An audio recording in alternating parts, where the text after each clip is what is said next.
नमस्कार, मैं हूं नेहा शुक्ला और आप देख रहे हैं जस्ट टीवी। उत्तर प्रदेश के हाथरस में हुई दर्दनाक घटना पर जस्ट टीवी की तरफ से शोक व्यक्त करती हूं। देश में, भारत में अब भी पुलिस की लापरवाही और प्रशासन की अनदेखी की वजह से भगदड़ में 100 से अधिक लोगों की मौत हो रही है। विकसित भारत का सपना हमें दिखाया जा रहा है, लेकिन इसके साथ ही हम सभी को जमीनी हकीकत भी देखनी ही होगी। यूपी में डबल इंजन की सरकार है। ये दोनों इंजन क्या फेल हो चुके हैं? लोकसभा में पीएम मोदी कहते हैं कि भारत तेजी से तरक्की करे। कुछ ताकतें हैं जो ये नहीं चाहती हैं, इसलिए उसे डिरेल करने के लिए ये ताकतें भारत की डेमोक्रेसी, डाइवर्सिटी, डेमोग्राफी पर हमले कर रही है। पर हमले हकीकत में कौन कर रहा है? हाथरस के हादसे की इसे कौन सी ताकत ने बुलावा दिया होगा? पीएम मोदी का कहना है कि हिंदुओं का राहुल गांधी और विपक्ष ने अपमान किया है, उनके संस्कार ही ऐसे हैं। यही नहीं, पीएम ने नेता विपक्ष राहुल गांधी को बालक बुद्धि बताया है। पीएम मोदी बोलते रहे, विपक्ष नारेबाजी करता रहा। लोकसभा में पीएम का अंदाज और आचरण, और इससे पहले राहुल गांधी ने जो भी कहा, इस पर जो बहस चल रही है, इसी पर करेंगे आज की अपनी स्ट्रेट टॉक जो हिंदी के इस बेहद लोकप्रिय कार्यक्रम में आप सभी दर्शकों का बहुत बहुत स्वागत करती हूँ। तो कांग्रेस को परजीवी बताया प्रधानमंत्री नरेंद्र मोदी ने और राहुल गांधी को बालक बुद्धि। कुछ सवाल हैं इसी से जुड़े हुए जो कि पीएम मोदी के लोकसभा के भाषण के बाद ये सवाल हैं और उन पर हम समझने की कोशिश करेंगे। अपने पैनलिस्ट के साथ ये सवाल अपने दर्शकों के सामने रखना चाहते हैं। हिंदू टिप्पणी पर पीएम मोदी का हमला क्या राहुल गांधी पर भारी पड़ने वाला है? मोदी ने राहुल को बालक बुद्धि बताया, इसके क्या मायने राजनीतिक पंडित निकालने वाले हैं? विकास के दावों पर पीएम के फोकस को कैसे देखा जाना चाहिए? नीट विवाद पर पीएम मोदी के आश्वासन का क्या अब छात्रों के भविष्य पर, छात्रों की दिक्कतों पर, चुनौतियों पर कोई असर होगा? इसको भी समझने की कोशिश करेंगे। आइए स्वागत कर लेते हैं। आज हमारे साथ जुड़ चुके हैं कांग्रेस की तरफ से प्रवक्ता हैं वेद प्रकाश विद्रोही जी और बीजेपी के प्रवक्ता हैं गुरप्रीत ढिल्लों। हमारे साथ पॉलिटिकल एनालिस्ट है प्रोफेसर गुरमीत सिंह। आप सभी का बहुत बहुत स्वागत करती हूँ और शुरुआत में प्रोफेसर गुरमीत आपसे ही करना चाहूंगी। आपने भी मुझे उम्मीद है कि पीएम मोदी के भाषण को सुना होगा और एक एक करके जितने मसलों पर उन्होंने बातें रखी हैं, राहुल गांधी को जवाब दिया है। एक दिन पहले जो आरोप राहुल गांधी ने बीजेपी, पीएम मोदी सरकार और यहाँ तक कि सभापति पर भी लगाए थे, उन सभी आरोपों का क्या जवाब पीएम मोदी ने स्पष्ट रूप से दिया है? देखिए, पहली बात तो नेहा जी ये है कि ये जो संसद है इसमें जैसे कि उम्मीद थी, क्योंकि विपक्ष की जो संख्या है वो बढ़ी है और यूनिटी भी बढ़ी है, तो उसमें एक गर्मा गर्म बहस या माहौल या सरकार के लिए कुछ मुश्किल खड़ी करने वाली जो स्थिति थी वो दिखी है। जहां तक राहुल गांधी की बात है, देखिए कल जो उनका भाषण था उसकी बहुत चर्चा भी हुई। एक बात लगती है कि जो राहुल गांधी को हमेशा ये कहा जाता था कि बेटी वो कमजोर ओरेटर हैं और मोदी जी की तरह वो बातों को जो है वो प्रस्तुत नहीं कर पाते प्रभावशाली ढंग से, और ये जो चुटीली बातें हैं और ये सारी चीज, ऐसा लगा कहीं ना कहीं कि वो विपक्ष के नेता बनने के बाद उन्होंने उसको अपने आप को एक अच्छा वक्ता और व्यंग बाण जिसको हम कहते हैं वो ज्यादा चलाए। बल्कि अगर मैं कहूँ तो मुद्दों को उन्होंने दार्शनिक ढंग से समझाने की कोशिश की, लेकिन पर्सनल अटैक भी काफी किए। पर्सनल यानी जैसे कि मोदी जी का जो वो डिवाइन वाला वो जो था बायोलॉजिकल वाला जी, वो उन्होंने चोट की। बिरला जी की वो फोटो में ऑब्जर्व करके उन्होंने चोट की कि जी आप जो है झुक रहे थे उनके सामने जी जी। तो ये 3-4 चीजें ऐसी हुई जिसकी वजह से मुझे लगता है कि उन्होंने सत्ता पक्ष को, जिसे कहते हैं दुखती रग आप कह लीजिए एक तरह से, वो चीजें पकड़ी। क्योंकि वो जो एक इंटरव्यू में कहा गया, लेकिन उसके बाद उन्होंने उसको जैसे जोड़ा कि भाई अच्छा आपको तो परमात्मा ने कहा होगा कि नोटबंदी जारी करो आप, तो वो व्यक्तिगत होने की वजह से थोड़ा सा आज जो मोदी जी ने जवाब दिया उसमें वो झलक रहा था कि वो भी उनको काउंटर करना चाहते थे जी। क्योंकि मोदी जी अदरवाइज काफी मुस्कुराकर चीजों को व्यंग्यबाण चलाते थे। आज कंपैरेटिवली थोड़ी सत्ता पक्ष जो था, आप अगर बेंच के पीछे भी देखेंगे, किरण रिजिजू अरे पहली बार पार्लियामेंट्री बड़ी मुश्किल के लिए थोड़ी खड़ी हुई, तो 2.5 घंटा वो बोलते रहे जी। दूसरा जो ये शंकर भगवान की जो फोटो लेके आए, गुरु नानक जी लाए थे, है ना, वो क्योंकि उन्होंने वो उसी चाल से एक तरह से भारतीय जनता पार्टी पे अटैक करने की कोशिश की, इसलिए वो माहौल थोड़ा ज्यादा गर्मा है। और आज मोदी जी ने लगातार लगभग 2 घंटे से ज्यादा, मैंने सुना उनका भाषण शायद 2.25 घंटे बोले हैं। और उसके बाद उन्होंने ये भी बोला, क्योंकि शोरगुल चलता रहा, आज निकालने का ऑप्शन नहीं लिया, लेकिन निंदा प्रस्ताव बाद में आया है, भर्त्सना प्रस्तावना की गई है, और वो लगातार बोलते रहे। और बाद में फिर उन्होंने ये भी कहा बड़ा जोर दे दे के कि भाई हम डरने वाले नहीं है इस तरह की चीजों से, और हम सत्य की आवाज दबाई नहीं जा सकती जी। और बालक बुद्धि को उन्होंने कहा, उसमें भी अगर आप ध्यान से देखें तो उन्होंने बाद में चेतावनी भरे लहजे में ये भी कहा कि बालक बुद्धि सोच के इनको छोड़ा नहीं जा सकता, और इसको हमें गंभीरता से लेने वाली बात है। तो ये जो कल की है, अब ये जाहिर है कि पहला सेशन था, उसमें एक पिच तैयार हुई है, और उस पिच में निश्चित ही अब राहुल गांधी, हालांकि कुछ जगहों पे वो देखिए अभी भी लड़खड़ाते हैं, जैसे उन्होंने भाषा को लेकर ये कहा कि सदन के नेता हैं, आपको किसी के आगे झुकना नहीं चाहिए। फिर बगल में उनके सुरेश बैठे तो उन्होंने कहा आप कस्टोडियन बोलो या अध्यक्ष बोलो, क्योंकि सदन के नेता तो नरेंद्र मोदी ही है, लीडर ऑफ द हाउस तो प्रधानमंत्री होते हैं जी।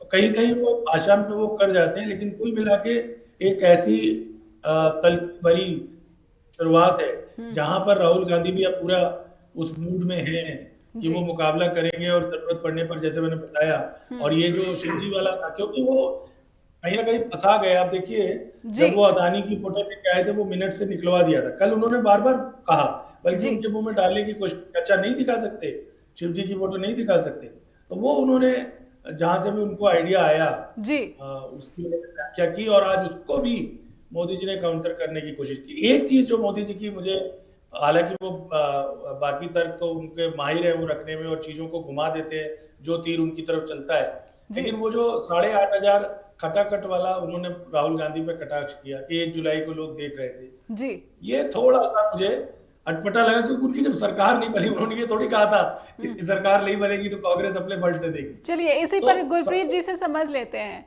गुरप्रीत जी, ऐसे जो फॉल्स नैरेटिव, अगर पीएम मोदी भी इस तरह का स्टेटमेंट देंगे कि 8500 8500 रुपए लोग अपने अकाउंट पे आने का इंतजार करते रहे हैं, झूठ कहा जो है कांग्रेस ने, ये कांग्रेस का झूठ कैसे? उन्होंने वादा किया था कि अगर सत्ता में आएंगे तो। गुरप्रीत जी। जी नमस्कार नैन जी। सबसे पहले तो आज जो हाथरस की घटना घटी है उसके ऊपर गहरा शोक व्यक्त करते हैं, सबके साथ संवेदनाएं रखते हुए जी। ये बहुत ही दुखद घटना है और पीएम ने भी इसके ऊपर शोक प्रकट किया। तो रही बात कल के राहुल गांधी के भाषण की और आज के पीएम के भाषण की, तो कल राहुल गांधी, अब एनालिस्ट हमारे, उन्होंने एनालिस किया है, लेकिन मुझे तो कहीं मैच्योरिटी वाला सीन नजर आया नहीं उनका। आसमान की तरफ पीट करके बोलते रहे और बेबुनियाद बातें उन्होंने की हैं जिसका कोई तथ्य नहीं है, जिसका हर मंत्री ने खड़े होकर के उसी टाइम उसको खंडन किया। आपने कहा कि एमएसपी नहीं दी जा रही, तो एमएसपी पर शिवराज सिंह चौहान ने बताया कि एमएसपी तो सबको मिल रही है और पहले से ज्यादा अनाज सरकार उठा रही है।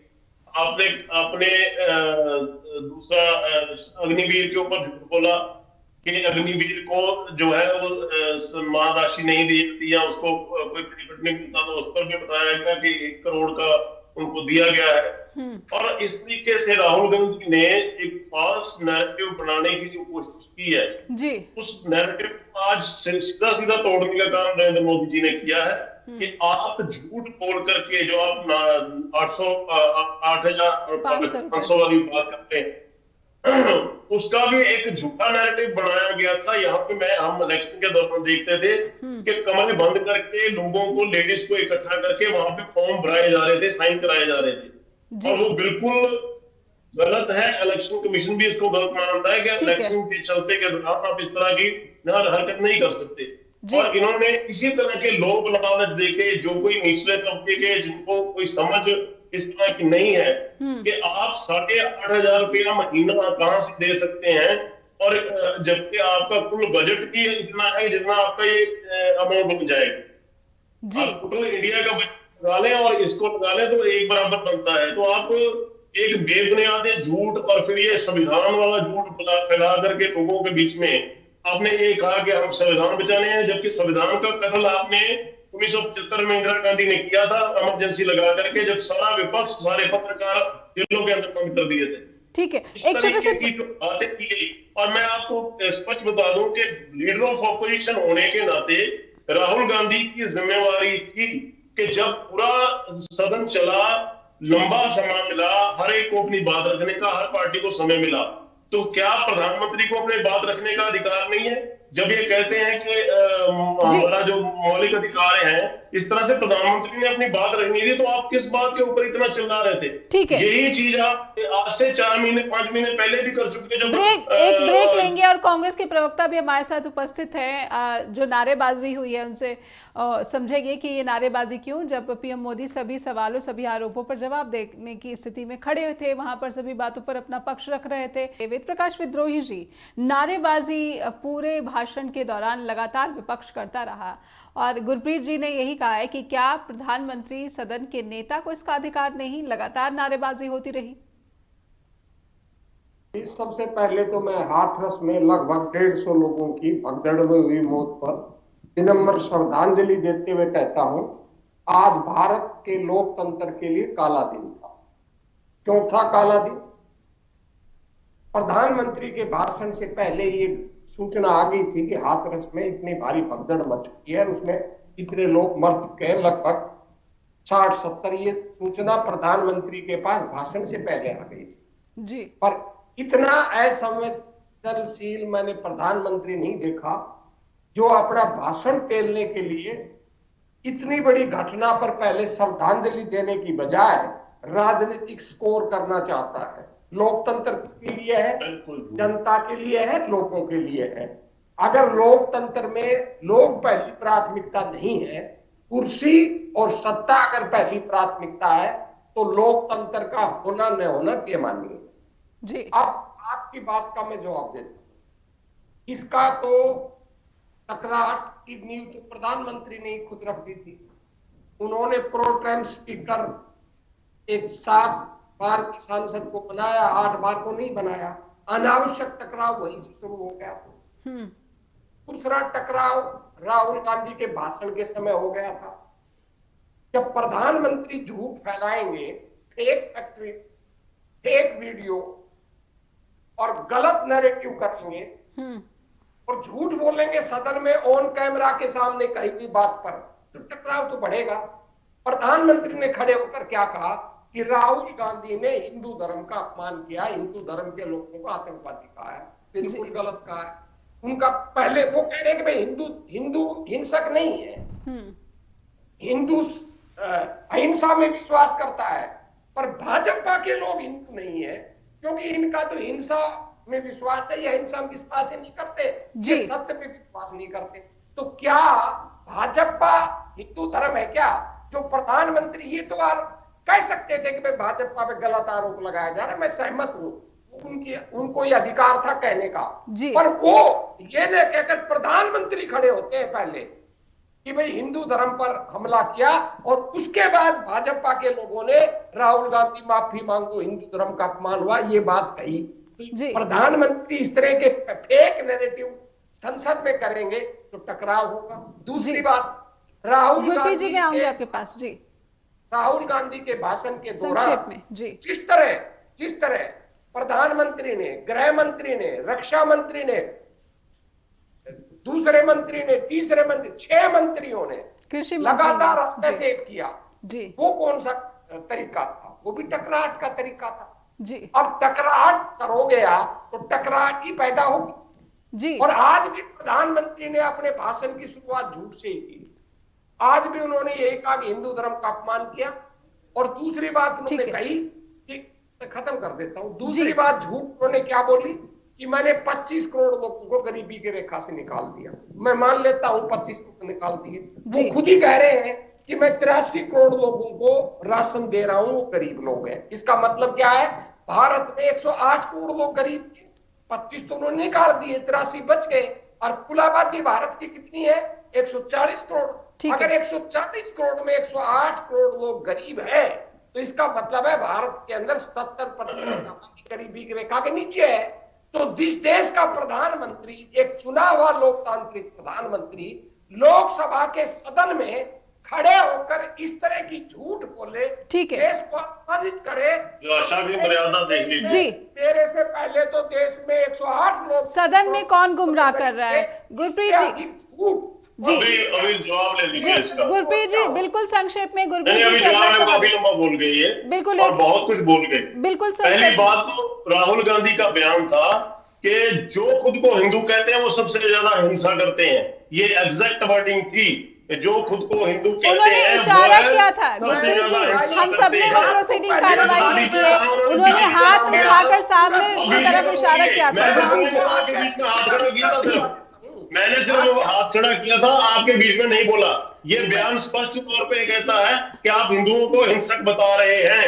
और दूसरी बात पे आ जाइए, ये झूठ झूठ की बात करते हैं जी संक्षेप में जी। जब भी राहुल गांधी बयानबाजी झूठ कर रहे थे, जब हर तथ्य को तोड़ मरोड़ के पेश करने की कोशिश कर रहे थे, बिना तथ्यों के बात कर रहे थे, उसके ऊपर मंत्री को अधिकार होता है कि वो स्पष्ट कर दे, और उसको चेयर को पूछता है, इशारा करता है, चेयर अलाउ करती है, फिर मंत्री खड़ा होकर के अपनी 1 या 2 लाइन में वो स्पष्टीकरण कर देता है। ठीक है इतना ही किया।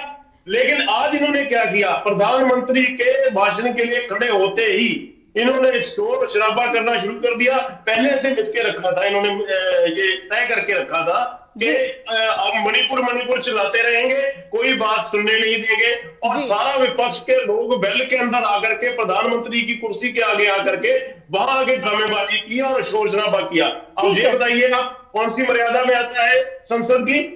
उन्होंने तो मर्यादा से हाथ खड़ा किया, स्पीकर ने उनको कहा कि आप इसमें दे दें। अगला सवाल गुरप्रीत जी को लेने दीजिए। और तीसरी सबसे बड़ा झूठ अभी जो बोला श्रीमान जी ने, मुझे कंप्लीट करने दीजिए प्लीज, बहुत इंपॉर्टेंट है ये। इन्होंने स्वयं ये झूठ बोला कि हाथरस की घटना प्रधानमंत्री के भाषण के पहले सारी डिटेल आ गई थी जी। भाषण के दौरान पीछे से मंत्री ने स्लिप दी है, और किरण रिजिजू ने पहले उसको पढ़ा है, उसके बाद वो प्रधानमंत्री को दी गई है। प्रधानमंत्री ने पढ़कर तुरंत अपनी बात रोक करके पहले उस हाथरस की घटना के ऊपर अफसोस जाहिर किया, और अपना जो है कार्रवाई करने की उन्होंने बात कही। ठीक है, बिना वजह लोगों को गुमराह करना, यही गुमराह करना होता है। ठीक है, सवाल गुरप्रीत जी से समझने की कोशिश करेंगे कि सदन में ये जो हो रहा है या फिर हुआ है, क्या विपक्ष की इमेच्योरिटी दिखी है या सत्ता पक्ष का जवाबों से बचने की ये एक चिर परिचित रणनीति कही जा सकती है? प्रोफेसर गुरप्रीत जी, आप बात पूरी नहीं होने देते, बीच में आपका ये चल जाता है, मुझे कंप्लीट कर लेने दीजिए एक लाइन में। गुरप्रीत जी एक लाइन में, फिर अगला सवाल, क्योंकि समय बहुत ही सीमित होता है। बिल्कुल एक लाइन में कंप्लीट करूंगा कि पूरा विपक्ष आज सदन के अंदर जो तमाशा करता रहा प्रधानमंत्री के भाषण के दौरान, ये अति निंदनीय है। अगर आपकी सारी बात सुनी गई है, आपके हर लीडर की, हर पार्टी के लीडर की बात सुनी गई है, तो आपको प्रधानमंत्री की बात सुननी चाहिए थी, जो कि आपने बहुत बड़ा आज ये ब्लंडर किया। लोगों ने आपको चुन के इसलिए नहीं भेजा कि आप वहां पे जाके इस तरह का प्रदर्शन करें, ऐसा आचरण करें। ठीक है, सार्थक बहस हो रही है तो सार्थक बहस में सार्थक सुनने की भी क्षमता होनी चाहिए। एक लाइन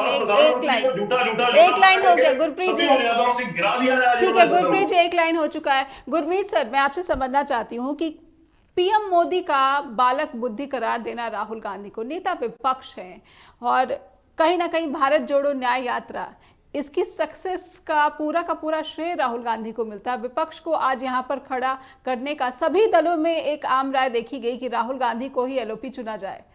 इस पोजीशन पर आने के बावजूद क्या पीएम मोदी अभी भी उनके प्रति इस तरह की सोच रखते हैं या दर्शाते हैं, या फिर बीजेपी इस तरह की सोच रखती है? इसे आप कैसे देखते हैं?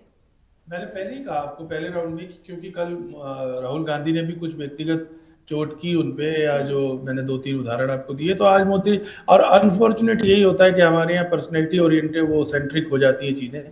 आज आप बल्कि ध्यान से देखेंगे तो मोदी जी ने जो बाकी वक्ता थे, बोलने वालों में तो अखिलेश जी भी थे और लोग भी थे, और उन्होंने मुद्दे भी उठाए हैं, लेकिन उन्होंने ज्यादा राहुल गांधी पे ही फोकस रखा। ना सिर्फ ये, बल्कि उन्होंने वो जो गले मिल लिए वो भी बात आज बाहर निकाल दी। जी। वो जो एक बार राहुल गांधी गले मिले थे, आपने देखा होगा कि बालक बुद्धि के समर्थन में उन्होंने एक कहानी भी सुनाई है ना। हालांकि उस कहानी से ये भी अर्थ निकलता है कि इसका मतलब मार तो रहे। वो उन्होंने कहा कि भाई एक बच्चा कह रहा था मुझे इसने मारा, उसने ये नहीं बताया कि मैंने चोरी की, उसने ये नहीं बताया। तो जहां तक भाषा की बात है, अब विद्रोही जी जरूर वो भाषण सुनाएंगे, इसमें कोई दो राय भी नहीं कि उनकी भावना ये थी कि जो भारतीय जनता पार्टी के लोग हिंदू की बात करते हैं वो लोग हिंसा को बढ़ावा दे रहे हैं, ये था। लेकिन राहुल गांधी कई बार कहने में, इसीलिए तो वो उनकी तो सदस्यता ही चली गई थी जो उन्होंने मोदी को लेकर कह दिया था जी। अब वो अलग बात है कि आप कहें कि न्यायपालिका कितनी निष्पक्ष नहीं है, वो अलग बात है, लेकिन मुझे अभी भी ये लगता है कि राहुल गांधी को भी भाषा के स्तर पे थोड़ा सा काम करने की, जैसे मैंने आपको एक उदाहरण दिया कि उन्होंने कहा सदन के नेता, जब आप विपक्ष के नेता है तो थोड़ा सा भाषा को अगर और अच्छा कर लेंगे तो उन्हीं का फायदा है, क्योंकि उसमें फिर वो फंस नहीं पाएंगे। कई बार क्या होता है, आप सही बात भी अगर सही तरीके से अभिव्यक्त नहीं कर पा रहे तो आपके लिए मुश्किल खड़ी हो जाती है, तो वो उन्हें करना पड़ेगा। और थोड़ा सा, अब जैसे मैंने बताया कि ये एक नियति है कि हमारे यहाँ पर्सनैलिटी सेंट्रिक चीजें होती है, चुनाव भी कहने के लिए पार्लियामेंट्री डेमोक्रेसी है, लेकिन होता तो ऐसा ही है जैसे प्रेसिडेंशियल फॉर्म ऑफ डेमोक्रेसी में इलेक्शन होता है जी। कि मोदी जी जाके कहते हैं ये वोट दो, आप सब जो आप वोट पड़ेगा उनकी पड़ रहा है, तो और पहले से तय होती है। पार्लियामेंट्री डेमोक्रेसी में तो चाहे वो कांग्रेस हो चाहे जो, पहले से ही मुख्यमंत्री हाईकमान तय करते हैं। बीजेपी में भी अब यही होता है, तो वहां पर मुद्दों से ज्यादा जो बहस है, और जहां तक देखिए इसमें कोई मानने में गुरेज नहीं है कि क्योंकि उनकी संख्या है और पहले की तुलना में उनको अब सपोर्ट है, साथ में अखिलेश यादव का सपोर्ट है, आज अखिलेश ने भी एक शेर सुनाया था, और कुछ और लोग भी, अब एक आज एमपी थे इनके मणिपुर से जिन्होंने, वो प्रोफेसर भी हैं जेएनयू में थे, जो जिन्होंने काफी भाषण, उनकी चर्चा हो रही है। तो कुल मिलाकर ये कि भारतीय, आज देखिए इन्होंने निकाला तो नहीं, नेम तो नहीं किया, क्योंकि खड़े तो वो 2.5 घंटे रहे। पर राहुल गांधी के भाषण के अंश तो एक्सपंज कर दिए गए। हाँ, एक्सपेंज किए गए होंगे, लेकिन मुझे नहीं मालूम कल शिवजी वाला इन्होंने एक्सपेंज किया नहीं, फ्रैंकली मैं इस पे श्योर नहीं हूँ। बीजेपी आरएसएस पर की गई टिप्पणी एक्सपंज कर दी गई, पीएम मोदी पर की गई टिप्पणी एक्सपंज कर दी गई जी। देखिए, अब आम जनता जो होती है वो कोई विधानसभा और लोकसभा की प्रोसीडिंग तो जाके पढ़ती नहीं है जी, कि वो एक्सपेक्ट, आजकल तो लाइव प्रसारण होता है और आप लोग भी बाद में चर्चा करते हैं, तो जो चीजें हैं वो तो पहुंच ही जाती हैं। अब बालक का है, वो लगभग देश में जो भी राजनीति जागरूक व्यक्ति है वो एक्सपेंज हो या ना, वो लोगों तक तो पहुंच ही गया जो उन्होंने कहा। वो बात नहीं है जो उन्होंने ऊपर से काउंटर किया, जो डिवाइन वाला कि परमात्मा आपको ऑर्डर करते हैं कि ये देना है, वोट, काफी उन्होंने कल तीखा भाषण दिया, इसमें कोई दो राय नहीं। तथ्य पर वो कितना था या नहीं था वो अलग बात है, लेकिन तीखा भाषण किया, और उसका जो रिटेलिएशन है वो आज मोदी जी की तरफ से उनपे कटाक्ष करके किया गया कि कभी आंख मार देते हैं जी, कभी ये कर, वो सारे लाइटर जो मूवमेंट थे वो भी आज उन्होंने मतलब अच्छे से उनका हिसाब किया। तो जी। आगे आने वाले समय में लोकसभा में मुझे लगता है कि इस प्रकार की टकराहट आपको और देखने को, और कड़वी टकराहट तो नहीं देखने को मिलेगी। गुरप्रीत जी, मैं समझना चाहती हूँ, पीएम मोदी के भाषण में आज ये बात भी थी कि सकारात्मक पॉलिटिक्स का समय है, क्योंकि भारत की डेमोक्रेसी, डेमोग्राफी और जो डाइवर्सिटी है उस पर कुछ ताकतें हमला कर रही हैं, और ये बहुत ही गोल्डन अपॉर्चुनिटी है, जो तरक्की है इसको डिरेल करने की कोशिश की जाए। लेकिन सकारात्मक पॉलिटिक्स क्या सिर्फ विपक्ष से अपेक्षा कर रहे हैं? सत्ता पक्ष को भी तो इसका प्रदर्शन करना होगा। अगर पीएम मोदी के भाषण में वो सकारात्मक पॉलिटिक्स, आप किस लाइन के जरिए ये कह सकते हैं कि इन्होंने सकारात्मक राजनीति करने की यहाँ पर क्षमता दिखाई या फिर प्रदर्शन किया है? देखिए, तीसरी दफा सरकार बनने के बाद जिस दिन पार्लियामेंट शुरू होनी थी उस टाइम प्रधानमंत्री जी ने इसका निवेदन किया कि हमें सकारात्मक राजनीति करनी चाहिए और आगे बढ़ने में मदद करनी चाहिए देश को, क्योंकि बहुत सी चीजों में हम बहुत आगे निकले हैं। जैसे 11वीं अर्थव्यवस्था से हम 5वीं पे पहुंच गए और आगे तीसरी पे पहुंचने के लिए हम तैयारी कर रहे हैं। विकसित भारत की तरफ हम कदम बढ़ाने की बात कर रहे हैं। हमने कितना इंफ्रास्ट्रक्चर बढ़ाया है, इन चीजों के ऊपर सकारात्मक चर्चा करनी चाहिए। लेकिन विपक्ष, अब मुझे एक बात की बड़ी हैरानी होती है कि आप 99, 98, 99 सीटें जीत करके आए हैं और आप अपने आप को जीता हुआ मान रहे हैं, और जो सरकार इलेक्शन से पहले एनडीए का हिस्सा रही पार्टियां जब पूरे बहुमत के साथ आगे आई हैं तो आप उनको कितने के निहारे हुए हैं जी। ये मॉरल विक्ट्री है हमारी, हम जीते हैं। 1984 के इलेक्शन के बाद कांग्रेस कभी 250 तक खुद पहुंच नहीं सकी। हमेशा जितनी भी सरकारें बनी उसके बाद लगातार कोalition गवर्नमेंट्स बनी। पिछले 10 साल के अंदर सिर्फ ये हुआ कि एक पार्टी को पूर्ण बहुमत मिला, लेकिन उसके बावजूद एनडीए ने अपना काम किया कि कोई भी जो भी हमारे एनडीए के हिस्सा थी उन पार्टियों को पूरा उसमें मौका दिया गया, मंत्री पद पे भी रखा गया जी। हमारा गठबंधन जीता है, स्पष्ट है, क्लियर है। ये किस बात की हवा बार बार करने की कोशिश कर रहे हैं? आपको नहीं नंबर्स मिले, जनता ने आपको नकारा है, ठीक है, कुछ जगह पर आपने वो समीकरण ऐसे बन गए कि वो मान लीजिए चंडीगढ़ की सीट है जी, चंडीगढ़ की सीट को आप रिजल्ट निकाल के देखें, जो संजय टंडन को वोट पड़े हैं इतने ही पिछली बार बीजेपी को वोट पड़े थे। लेकिन कांग्रेस, आम आदमी पार्टी और बीच में अकाली दल का एक कैंडिडेट खड़ा हुआ था, वो भी उनके समर्थन में बैठ गया और वो सारे राम ला करके सिर्फ 2500 वोटों से जीता है मनीष तिवारी।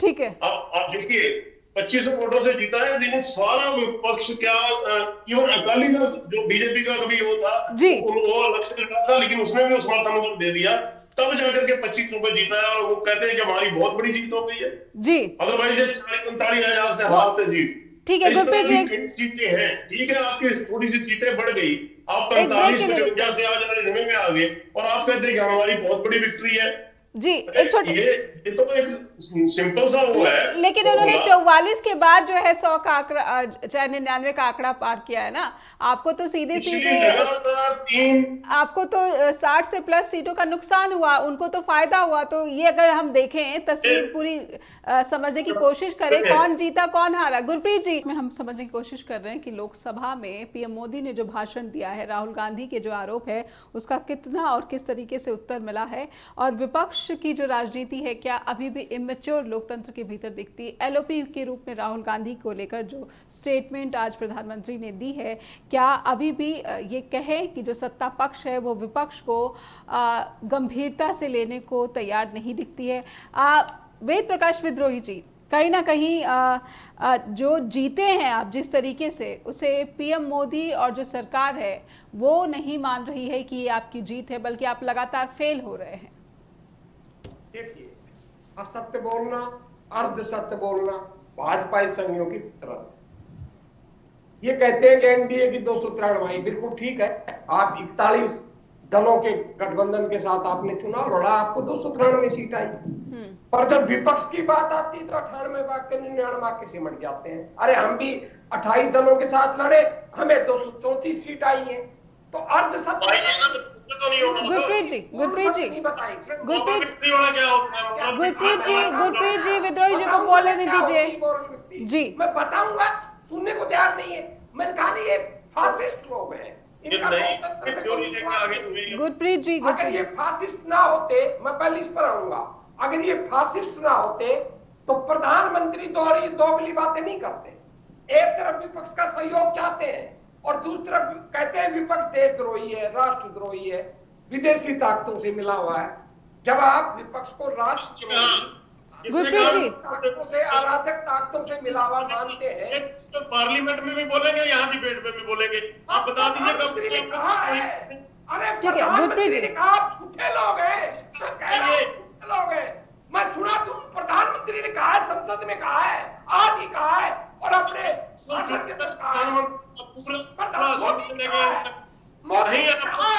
सुप्रीम कोर्ट के जजमेंट का जिक्र किया है प्रधानमंत्री नरेंद्र मोदी ने, और ये बातें कही है गुरप्रीत जी। सुप्रीम कोर्ट से पहले जी जी, गुरप्रीत जी, विद्रोही जी को बोलने नहीं दीजिए। गुरप्रीत जी, मेरा निवेदन है, विद्रोही जी को बात पूरी करने दीजिए। तो क्या है, बोलने नहीं देते किसी को। विद्रोही जी बात पूरी करें। विद्रोही जी बात तो पूरी जब करूंगा, जब बोल विद्रोही जी बात पूरी करें। गुरप्रीत जी निवेदन है, कृपया संयम रखें। विद्रोही जी आप भी अपने आचरण पर संयम रखें। विद्रोही जी आचरण पर संयम रखें। विद्रोही जी निवेदन है, अपने आचरण पर संयम रखें। गुरप्रीत जी आपके पास भी मैं आऊंगी। विद्रोही जी आप अपनी बात पूरी करें। तो मेरे को अपनी बात, विद्रोही जी बात पूरी करें जी। तो प्रधानमंत्री का मैं आपको भाषण सुना देता हूं। प्रधानमंत्री जी ने कहा कि कांग्रेस अराजक तत्वों से मिली हुई है, देशद्रोही जितने तत्व हैं उनको संरक्षण देती है। ये प्रधानमंत्री ने अपने भाषण में कहा है, और सुप्रीम कोर्ट को तो बहुत बाद में कोर्ट किया उन्होंने, जब कहा कि कांग्रेस आतंकवादियों से मिली, यहां तक कहा प्रधानमंत्री ने। जब प्रधानमंत्री एक तरफ विपक्ष को आतंकवादियों से मिला हुआ, अराजक तत्वों से मिला हुआ, राष्ट्र विरोधी ताकतों से मिला हुआ बताएंगे, और दूसरी तरफ प्रधानमंत्री विपक्ष की अपेक्षा करें ठीक है, वो उनके मिलकर सकारात्मक राजनीति करें। ठीक है, ठीक है। गुरप्रीत जी निवेदन है, विद्रोही जी आपसे भी निवेदन है, संक्षेप में बात खत्म करें। जी जवाब देने दीजिए। अब झूठ पे झूठ बोलते हैं, तो जब प्रधानमंत्री दोगलापन दिखाएंगे अपने भाषण में, ठीक है ठीक है, आपने बात रख ली विद्रोही जी आपने बात रख ली। फिर आप हमसे अपेक्षा मत करिए, सहयोग की बात ठीक है ये है। विद्रोही जी आपने अपनी बात रख ली, ढिल्लो जी मैं आपके पास आऊंगी। आप दोनों ही दलों के प्रवक्ताओं से निवेदन है कि आप समय का सम्मान करिए। दर्शक इस वक्त क्या देख पा रहे होंगे, विद्रोही जी भारत की राजनीति में सत्ता पक्ष और विपक्ष दोनों से ही संयम और उचित आचरण की अपेक्षा की जाती है, लेकिन ना उचित आचरण ना संयम, दोनों का प्रदर्शन नहीं कर रहे हैं। और आप दोनों ही दलों के प्रवक्ताओं से बहुत ही निराशा दिख रही है मुझे। आप मेरे अनुरोध को स्वीकार नहीं रहे, आप अनदेखा कर रहे हैं मेरी अपील को। गुरप्रीत जी, विद्रोही जी निवेदन है मेरा निवेदन है विद्रोही जी, मेरा निवेदन है कृपया समय का सम्मान करें, कृपया समय का सम्मान करें। आप दर्शकों के समय का सम्मान नहीं कर रहे हैं, आप जनता की बात कर रहे हैं, आप दर्शकों के समय का सम्मान नहीं कर रहे हैं। गुरप्रीत जी, विद्रोही जी दर्शकों के समय का सम्मान करें, आप जनता की बात करते हैं। ठीक है, आप कर लीजिए, हम तो आपको खुला चैलेंज दे रहे हैं, आपके अंदर जो ताकत है वो लगा लीजिए। गुरप्रीत जी, विद्रोही जी आप दर्शकों के समय का सम्मान करें। गुरप्रीत जी आपसे भी अनुरोध है। गुरमीत जी, प्रधानमंत्री जी ने निर्देश दिया बिरला को अपने भाषण के अंदर कि आप विपक्ष के खिलाफ कार्रवाई कीजिए, उसके बाद राजनाथ जी लाते हैं या प्रस्ताव, ठीक है ठीक है, समय की बर्बादी ना करते हुए मेरा निवेदन है गुरप्रीत जी आप एक लाइन में अपनी बात रखें। गुरप्रीत जी आप एक लाइन में अपनी बात रखें। विद्रोही जी मेरा निवेदन है, आप समझ नहीं रहे हैं, आप दर्शकों की नीट के मामले में स्पीकर की विद्रोही जी, करोड़ों रुपए का व्यापार, विद्रोही जी, विद्रोही जी ये किस तरह के आचरण का प्रदर्शन है? विद्रोही जी मेरे निवेदन को आप बार बार उपेक्षा कर रहे हैं। विद्रोही जी, विद्रोही जी आप मेरे अनुरोध की उपेक्षा क्यों कर रहे हैं? कमाल है, कांग्रेस के प्रवक्ता से ये उम्मीद नहीं है मुझे। विद्रोही जी,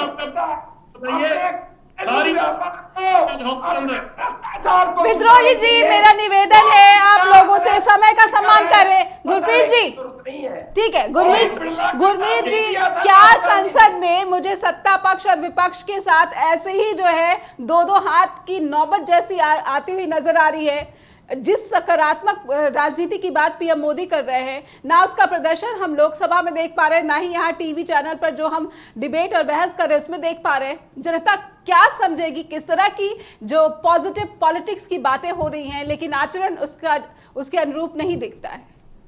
अब नेहा जी मुझे नहीं करेगी तो यही होगा अगर भाजपा वाले दूसरों। विद्रोही जी मैं बहुत ही विनम्रता के साथ विनती करती हूँ कि आप दर्शकों के समय का भी सम्मान करें। दर्शक आपको देख रहे हैं और आपके आचरण को भी वो नोट कर रहे हैं। गुरप्रीत जी आपके लिए भी मेरे यही शब्द कि दर्शकों के समय का सम्मान करें। अगला सवाल गुरमीत जी, क्या लोकसभा में अब इससे भी ज्यादा मैं गुरप्रीत जी आऊंगी आपके पास, गुरप्रीत जी मैं आऊंगी आपके पास, गुरप्रीत जी मैं आऊंगी आपके पास। गुरमीत जी, भारत की राजनीति में संसद जहां पर लोकतंत्र की मर्यादाओं का सबसे ज्यादा पालन होना चाहिए, क्या यहाँ पर लोकतंत्र की मर्यादाओं का पालन नहीं हो रहा है और सत्ता पक्ष और विपक्ष में जनता के मुद्दों पर कम और जो बहस है वो व्यक्तिगत बहस में ज्यादा परिवर्तित होती दिख रही है? चाहे वो सदन के नेता पीएम मोदी राहुल गांधी पर कटाक्ष कर रहे हो या राहुल गांधी जो बायोलॉजिकल वाली स्टेटमेंट को बार बार रिपीट करते हैं। तो उसके अंदर अभी भी कर रहे थे यहाँ पे। ठीक है गुरप्रीत जी, मैं विनती करती हूँ कि कृपया दर्शकों के समय का सम्मान करें। गुरमीत सर, ये तो आशंका आज आपने पहले ही जाहिर कर दी थी जी, और अपील भी की थी, लेकिन उसका कोई ऐसा विशेष लाभ नहीं हुआ। जहां तक हाउस की बात है, मैं आपको फिर कहने की कोशिश कर रहा हूँ कि चाहे वो हमारा संसद हो या हमारी विधानसभाएं हो, आज आपको पता ही है सेशन सत्र का अंत भी हो गया, ये जो विधान संसद का पहला सत्र था जी। अगर आप लगातार राज्यों में भी देखेंगे तो जो नंबर ऑफ सिटिंग्स है, और केंद्र में तो फिर भी संसद बैठ जाती है, लेकिन राज्यों में तो और कम सिटिंग्स होती चली जा रही है, तो वो उस पर विश्वास हटता जा रहा है। क्योंकि अब आज वो उलझन थी ना, सरकार जब चल रही होती है तो कोई पूछने वाला नहीं है, सरकार चल रही। अब जब हाउस के अंदर अब सामने वो चिल्ला रहे थे, आज आपने देखा ही, हालांकि कैमरा लगातार मोदी जी पे ही था और बीच बीच में एक आध सेकंड के लिए उधर गया, आवाजें लगातार आ रही थी, तो उससे हमें पता लग रहा था कि हंगामा हो रहा है, देखा तो नहीं किसी ने, और बीच में कुछ हाथ भी दिख रहे थे। तो वो सरकार का लिए नेचुरली जो व्यक्ति सरकार में है, वो चाहे आज कांग्रेस विपक्ष में, कल होगी सत्ता में, या जब परसों होगी, नरसों होगी, जब भी होगी, कोई परमानेंट तो है नहीं, तो वो जो संसद के अंदर लोगों का ध्यान है वो इस चीज में कम रहता है। तभी मैंने कहा बहुत सारे ऐसे भाषण है जिनकी आज चर्चा हो ही नहीं रही है। हो सकता है सत्ता पक्ष की तरफ से राज्यसभा में, लोकसभा में और विपक्ष की तरफ से भी कुछ और लोगों ने भी अच्छी तकरीरें की हों, लेकिन उनकी उतनी बात नहीं होती और वो दोनों के बीच में बात सिमट के रह जाती है। और मैंने जैसे आपको बताया ना, वो कई चीज, अब जैसे मान लीजिए मैं आपको एक उदाहरण देता हूँ, ओम बिरला जी ने कहा कि मैं बड़ों का सम्मान करता हूँ। देखिए पद जो होता है, अब अगर इसका मतलब द्रौपदी मुर्मू जी राष्ट्रपति, वो हो सकता है आयु में कम हो प्रधानमंत्री से, अगर वो इस तरह से मिले तो क्या वो शोभा देगा? तो वो लॉजिक था नहीं। वो इसीलिए मैंने कहा उन्होंने भी चुन चुन के वो चीजें पकड़ी जो चुभने वाली थी, तो उसका वो नतीजा कहीं ना कहीं आया। अब जैसे अभी मान लीजिए इन्होंने कहा विद्रोही जी वैसे शांत रहते, आज ये भी बिल्कुल पारा इनका हो बैठे, तो वो कई बार क्या होता है कि उस वजह, वो आज मोदी जी के भाषण में स्पष्ट था जब उन्होंने बालक बुद्धि की बात की, उनकी सदस्यता की बात की, तो वो पर्सनल ज्यादा नीट पे वो कितनी देर बोले, आप गुरप्रीत जी से पूछे पर्सनल, जी बिल्कुल, व्यक्तिगत जो कमेंट है ये किसी भी संवैधानिक पद पर खास करके आसीन नेता को इस तरह से नहीं करना चाहिए और खुद का आचरण जो है इस पर ज्यादा संयमित प्रदर्शन इसका करना चाहिए। गुरप्रीत जी की बात है, वो कल राहुल ने भी कहा था कि हम जो है वो कंस्ट्रक्टिव सपोर्ट करेंगे, हम आपके साथ हैं, हम कभी एग्रेसिव नहीं होंगे, हम ना नहीं होंगे। वो एंड में 4-6 लाइनें कही जाती हैं, लेकिन वो लगातार अग्रेसिव नजर आए थे, राहुल गांधी, और आज विद्रोही जी भी अग्रेसिव हो गए। गुरप्रीत जी समय समाप्त हो रहा है, लेकिन मैं चाहती हूं कि आप एक लाइन में अपनी बात रखें। देखिए, एक तरफ ये कहते हैं कि हमें अनार्किस्ट अराजक तत्व कहा जा रहा है और दूसरी तरफ अनार्की अराजकता ये लगातार कर रहे हैं, हाउस के अंदर भी हाउस के बाहर भी, चाहे कांग्रेस के लोग हों चाहे अरविंद केजरीवाल हो। अपनी सरकार होते हुए भी जो धरने पे बैठ जाए, उससे बड़ा अराजक कौन है? अपनी खुद की सरकार के खिलाफ नहीं, ये बीजेपी भी करती रही गुरप्रीत जी, बीजेपी की सरकारों में भी ऐसा होता रहा है।